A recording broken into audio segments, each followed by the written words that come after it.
ആയുർവേദത്തിൽ ഏറെ പ്രാധാന്യമുള്ള ഒരു ഔഷധസസ്യമാണ് വയമ്പ്. ഇംഗ്ലീഷ് സ്വീറ്റ് ഫ്ലാഗ് കാലമസ്, ശാസ്ത്രീയനാമം അക്കോറസ് കാലമസ്. നെല്ലിന്റേതിനു സമാനമായ രീതിയിലാണ് വയമ്പ് വ്യാവസായികാടിസ്ഥാനത്തിൽ കൃഷി ചെയ്യപ്പെടുന്നത്. ഭാരതത്തിൽ മിക്കയിടങ്ങളിലും ബർമയിലും ധാരാളമായി വളരുന്നതും കൃഷി ചെയ്യപ്പെടുന്നതുമായ വയമ്പ് 1 ഏറെ ഈർപ്പം ആവശ്യപ്പെടുന്ന ഒരു സസ്യമാണ്. 2 വയമ്പിന്റെ ഉപയോഗം ബുദ്ധിയെ ഉത്തേജിപ്പിക്കുകയും ഓർമ്മശക്തി വർദ്ധിപ്പിക്കുകയും ചെയ്യുന്നതായി പറയപ്പെടുന്നു. യൗവനം നിലനിർത്താനും കാഴ്ചശക്തി, ശുക്ലം എന്നിവ വർദ്ധിപ്പിക്കാനും ശരീരത്തിലുള്ള വിഷം നശിപ്പിക്കാനുമുള്ള ക്ഷമതയും ഇതിന്റെ ഗുണങ്ങളിൽ പെടുന്നു.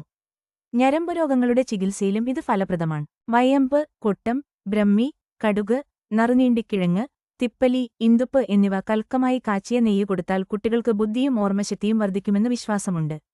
രസാദി ഗുണങ്ങൾ: രസം, കടു, തിക്തം, ഗുണം, തീക്ഷ്ണം, വീര്യം, ഉഷ്ണം, വിഭാഗം, കടു, പ്രഭാവം, മേദ്യം, ഔഷധയോഗ്യ ഭാഗം, മൂലകാണ്ഡം. ഈ വീഡിയോ ഉപകാരപ്രദമാണെന്ന് തോന്നിയാൽ ലൈക്ക് ചെയ്യൂ, നിങ്ങളുടെ സുഹൃത്തുക്കളുമായി ഷെയർ ചെയ്യൂ. കൂടുതൽ ഇത്തരത്തിലുള്ള ആരോഗ്യ ടിപ്പുകൾക്കായി ഞങ്ങളുടെ ചാനൽ സബ്സ്ക്രൈബ് ചെയ്യാനും ബെൽ ഐക്കൺ അമർത്താനും മറക്കരുത്.